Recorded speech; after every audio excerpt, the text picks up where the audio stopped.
안녕하십니까. 신세계 서울병원 족부센터장 권호진입니다. 오늘은 환자분들께서 이제 많이 궁금해하시는 질환 중에 하나인 중족골통에 대해서 알아보는 시간을 가져보도록 하겠습니다.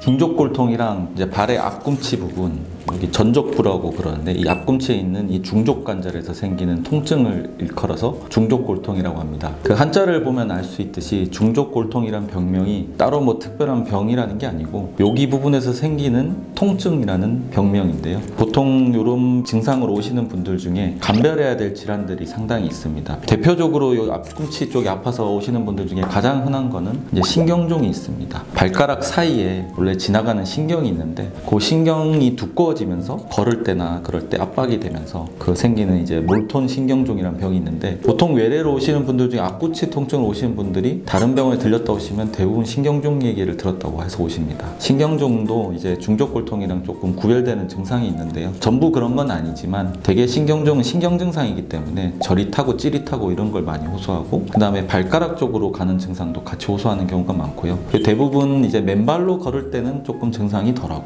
신발 신고 걸으면서 양옆이 압박이 될 때 그럴 때 조금 증상을 더 호소하는 편입니다. 그리고 이제 이 관절에 생기는 염증, 이제 중족 관절에 생기는 활액막염도 있는데 보통 뭐 활동을 하면서 생기는 경우도 있지만 이제 몸에서 생기는 염증성 질환 때문에 대표적으로는 이제 류마티스 관절염 그리고 통풍 같은 경우도 이런 관절이 생길 수 있어서 그런 염증성 질환도 감별을 해야 됩니다. 그리고 보통 젊은 분들 아니면 좀 나이 분들도 해당이 되지만 뭐 20대에서 많게는 40, 50대 그런 분들이 이제 특히 요 두 번째 중족 관절 여기 관절에 있는 뼈가 괴사가 되면서 생기는 병이 있는데 프레이버그 질병이라고 그렇게 듣고 오시는 분들도 있는데요. 그 병은 특징적으로 엑스레이나 이제 영상 검사를 하면은 딱 골괴사 병변이 나타나기 때문에 쉽게 감별을 할 수가 있습니다. 그리고 이제 활동을 많이 하시는 분들, 특히 젊은 분들 운동 좋아하시고 요새 이제 런닝을 많이 하니까 이런 분들은 이제 중족골 자체에서 피로골절이 생기는 경우가 있는데 피로골절은 조금 중족골통이랑은 달라서 이 부분 통증보다는 보통은 이 중족골의 몸통 부분이나 약간 밑에 부분 이런 부분에서 통증을 일으키는 경우가 더 많습니다. 그리고 그 외에도 이제 나이 들면서 발바닥 앞꿈치에 지방 조직이 얇아지니까 그냥 뼈 자체가 눌려서 아픈 이제 지방패드 위축 같은 거 이런 것들을 다양하게 감별을 할 필요가 있습니다. 중족골통 같은 경우는 이제 아까도 말씀드렸듯이 이 관절에 생기는 통증을 얘기하는 건데 이제 이 통증이 생기는 이제 원인을 잘 분석하는 게 중요합니다. 대표적으로 분류를 할 때 1차 요인, 이제 중족골 자체의 원인 때문에 생기는 경우 2차적 요인, 다른 문제가 있어서 여기에 통증을 일으키는 경우 세 번째는 이제 전족부 수술이나 이런 걸 하면서 그게 영향을 미치면서 생기는 통증 이런 것들을 나눠볼 수 있는데요. 이제 1차적인 요인은 이제 대표적으로는 이 중족골의 길이가 길 때 원래 여기 모양을 보시면 저도 환자분들한테 설명드릴 때 항상 이 첫 번째, 두 번째가 길이가 비슷하든가 두 번째가 살짝 길고 이제 순차적으로 내려가면서 이렇게 활 모양처럼 이렇게 곡선을 그리게 되는데요. 이게 유달리 두 번째, 세 번째가 더 긴 분들 이런 분들은 걸을 때 여기가 압력이 많이 실리기 때문에 이제 통증이 생길 수가 있고요. 그리고 상대적으로 이 길이가 괜찮더라도 첫 번째 중족골이 오히려 짧은 경우 아니면 무지해반 변형이 있으면서 벌어지면은 여기가 힘을 잘 못 받으니까 나머지 관절들이 일을 많이 하게 되면서 통증을 일으키게 되는 경우도 있습니다. 그리고 발의 형태에 따라서 이제 요족인 분들, 요족은 발의 정상 아치보다 조금 이렇게 아치가 높은 걸 말하는데요. 이렇게 아치가 높게 되는 경우는 이 중족골이 정상보다 더 아래로 이렇게 내려와 있기 때문에 실리는 압력이 더 커서 통증이 생길 수도 있고요. 반대로 오히려 평발인 경우, 이제 이 첫 번째 발등뼈 부분이 많이 불안정한 경우가 많습니다. 그래서 이게 역할을 제대로 못하니까 나머지 부분이 일을 많이 하면서 통증이 생기는 경우도 있습니다. 부차적으로 종아리 힘줄이 타이트한 분들은 발을 걸을 때 뒤꿈치가 빨리 이제 떠지기 때문에 그때 여기 힘이 많이 실리면서 통증이 생기는 경우도 있습니다. 본인이 가지고 있는 구조적 문제 때문에 생기는 경우가 있을 수 있고요. 두 번째는 2차 요인은 아까 말씀드렸던 감별해야 되는 여러 가지 질환들 때문에 중족관절 문제를 일으키면서 이제 통증을 일으키는 경우 그것을 이제 2차 요인에 의한 중족골통이라고 하고 이제 세 번째는 이제 우리가 무지해반 수술을 한다든가 아니면 발등뼈 골절 수술을 한다든가 이런 수술로 인해서 발등 관절 모양이나 메커니즘이 깨지면서 통증을 일으키게 되는 경우도 생각해 볼 수 있습니다.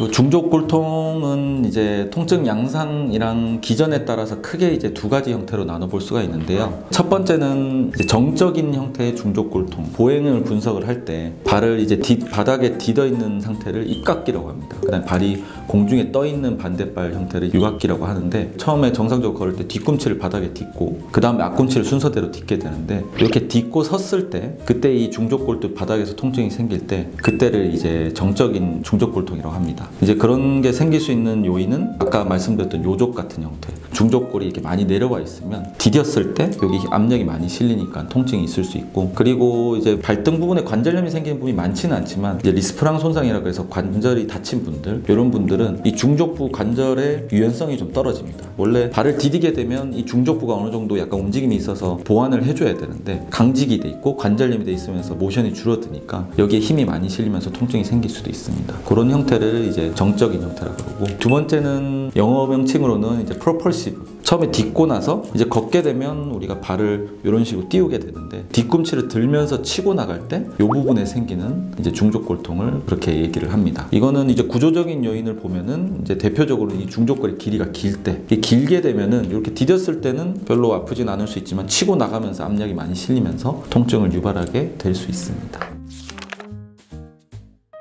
골절이나 인대 파열이나 이런 것들은 뭐 영상 검사를 통해서 파열이 되거나 깨지거나 이런 것들 딱 보면은 바로 진단을 딱 내릴 수 있지만, 중족골통은 뭐 검사를 한다고 해서 중족골통입니다 라고 나오는 게 아니기 때문에 여러 가지를 종합해서 진단을 하게 됩니다. 그래서 대표적으로는 일단 병력 천치, 이제 환자분들 아픈 양상이 어떤지 다양한 얘기를 들어보고, 아, 요 아픈 양상이 중족골통이 맞겠구나 이렇게 생각을 해보고, 그리고 이제 검진을 할 때 이제 중점적으로 봐야 되는 거는, 이제 제가 보는 거는 첫 번째는 이제 신발을 봅니다. 신발은 뭐 새 신발은 사실 의미가 없는데 6개월 이상, 1년 가까이 된 신발 같은 경우는 밑창을 보면은 이제 어떤 식으로 달아있는 게 볼 수 있으니까, 특히 이제 중족골통 있으신 분들은 앞쪽에 힘이 많이 실리면서 앞쪽으로 달아가는 경향을 보일 수도 있으니까 그런 신발 같은 것도 봐야 되고요. 그 다음에 진찰을 하면서 이 중족관절이 불안정하진 않는지, 그 다음에 중족관절 움직이면서 통증이 유발되지 않는지 이런 이학적 검진을 해보고, 그리고 특히 또 중요한 거는 발바닥 앞꿈치 쪽에 굳은 살이 어떤 형태로 있는지를 확인을 해봅니다. 진짜 중족골통이 심한 분들은 특징적으로 어느 뼈에만 국한돼서 이제 굳은 살이 딱딱하게 생기는 분들도 있고, 그렇지 않고 이제 두루뭉술한 분들도 보면은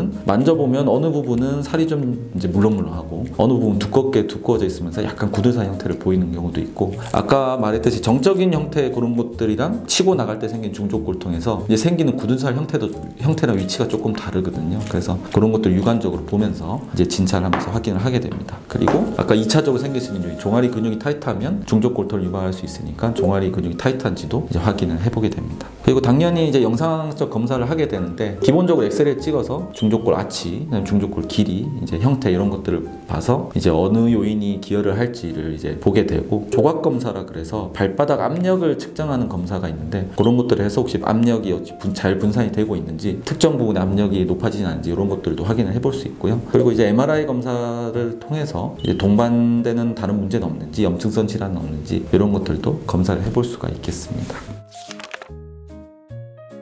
이제 앞에서 질병이랑 뭐 원인이랑 진단이랑 이렇게 말씀을 많이 드렸지만 사실 쉽지가 않습니다. 환자분들이 교과서처럼 오는 게 아니니까 중족골통이다라고 자신 있게 말할 수 있는 환자분들은 거의 없습니다. 이 질환 저 질환 감별을 해나가면서 하게 되고, 그래서 중족골통 같은 경우에는 초진 때 제가 뭐 수술을 합시다 이렇게 하는 경우는 사실 거의 없습니다. 비술적 치료를 먼저 해보고 다른 감별 질환 가능성에 대해서 다 해보고, 이것저것 해보고도 안 되면은 이제 최종 단계로 수술적 치료를 넘어가는 거 고려를 하게 됩니다.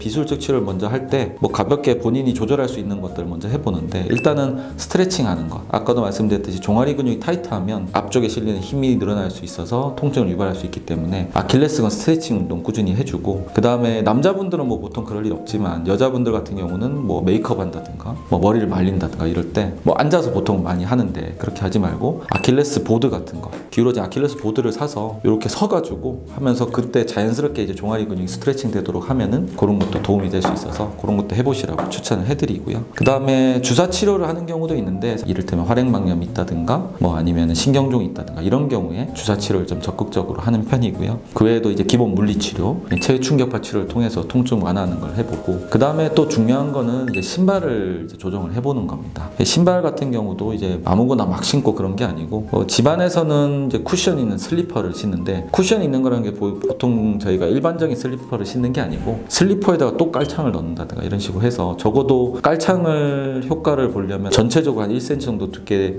되는 깔창을 쓰면은 약간 좀 조각을 분산시킬 수도 있고요. 그 다음에 신발 형태로 봤을 때는 이제 보통 많이 알고 계시는 신발 형태가 마사이 신발이라 그래서 신발이 이렇게 평평하지가 않고 앞꿈치랑 뒤꿈치가 이렇게 오목하게 이렇게 들어가 있어서 마치 흔들의자처럼 돼 있는 신발, 그런 형태의 신발은 뭐 중족골통에도 해당되고 발목 관절염에도 해당되지만 디뎠을 때 실리는 힘을 좀 분산시켜 줄 수 있습니다. 그리고 제가 환자분들한테 가장 적극적으로 추천드리는 건 이제 중족골 패드를 사용을 해보는 겁니다. 중족골 패드는 간단합니다. 여기 이렇게 오목하게 생긴 걸 여기 받쳐주는 거거든요.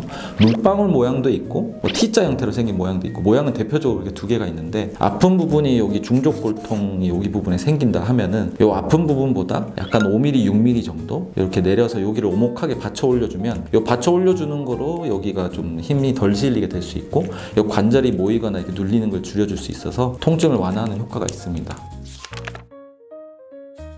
기술적 치료가 안 되면은 이제 결국은 수술적 치료를 해야 되는데, 이제 수술적 치료를 고려하는 것도 답이 딱 정해져 있는 게 아닙니다. 이게 섰을 때 아픈 건지, 이렇게 치고 나가면서 아픈 건지, 가만히 있어서 아픈 건지, 이게 사실 구별이 잘 안 되거든요. 교과서에서는 섰을 때 아플 때는 중족골을 약간 들어주는 절골술을 해야 된다. 이제 치고 나갈 때 아프면 길이를 약간 짧아주게 하는 수술을 해야 된다지만 그걸 사실 알 수가 없습니다. 그리고 얼만큼 들어야 되느냐, 얼만큼 짧게 해야 되느냐, 그런 것도 정해져 있지를 않거든요. 자칫 잘못 수술을 하게 되면 다른 부분의 통증을 유발하게 되는 경우도 있어서 이제 수술법이랑 이제 테크닉 이런 것들을 좀 신중하게 결정을 해야 되는데, 이제 예전에는 이렇게 들어올리는 것도 하고 이제 길이를 짧게 해서 나사로 고정하고 이렇게 딱 계산해서 하는 것도 했었는데, 최근에는 저는 이제 그런 식의 수술은 거의 안 하고 있고요. 최근에 이제 많이 하는 거는 일단은 이제 연부 조직 수식으로는 아까 말씀드렸듯이 종아리 힘줄이 타이트한 분들은 종아리 근육의 근막을 조금 늘려줍니다. 근막을 늘려주면 발목이 이렇게 들어올리는 힘이 약간 좀 이완이 되니까 여기 실리는 힘이 줄여줄 수 있어서 그걸 부가적인 수술로 고려를 하고, 이제 결국은 중족골통에 대한 수술의 기본 그 메인은 그 절골술 수술을 하게 되는 건데, 제가 많이 하는 거는 이제 조금 열어서 하든지 아니면 구멍만 뚫어서 수술하기도 하는데, 이 중족골 경부 부분, 그러니까 머리 부분보다 약간 아래 부분, 여기 부분을 의료용 톱날을 이용해서 딱 끊습니다. 이제 끊고 고정을 안 하면 이제 그 상태에서 뭐 목발이나 뭐 보조기나 이런 것도 안 하고 신발만 조금 무지해반 수술해서 신는 신발을 신고 그냥 걸어 다니라고 합니다. 걸어 다니면 부러뜨려 놨으니까 골절이 된 것처럼 생각을 해서 안 붙을 수도 있고 엄청 아프고 그런 거 아니냐고 생각을 할 수 있는데, 이제 이렇게 딱 끊어 놓으면은 이제 골류압이 진행이 되면은 자기한테 편한 관절 형태를 자리 잡아 가게 되는 거죠. 그래서 최근에는 뭐 논문 보고도 그렇고 저도 그렇고 그런 식의 형태의 수술을 많이 해서 이제 환자분들 증상을 덜어드리도록 이제 노력을 하고 있습니다. 네, 오늘은 이제 중족골통에 대해 알아보는 시간을 가졌습니다. 중족골통은 의사분들 사이에서도 치료나 진단 이런 게 되게 분분해요. 이제 중족골통으로 고생하시는 분들은 여러 병을 좀 다녀보면서 감별 진단이 정확한지 일단 생각을 해보고, 여러 질환들이 다 감별이 되고 아까 말씀드렸던 보존적 치료도 해보고 이런 것들 했는데도 이제 계속 아프다 그러면 이제 수술적 치료까지도 고려를 해보는 게 좋을 것 같습니다. 네, 이상 이제 신세계서울병원의 족부센터장 권호진이었습니다. 감사합니다.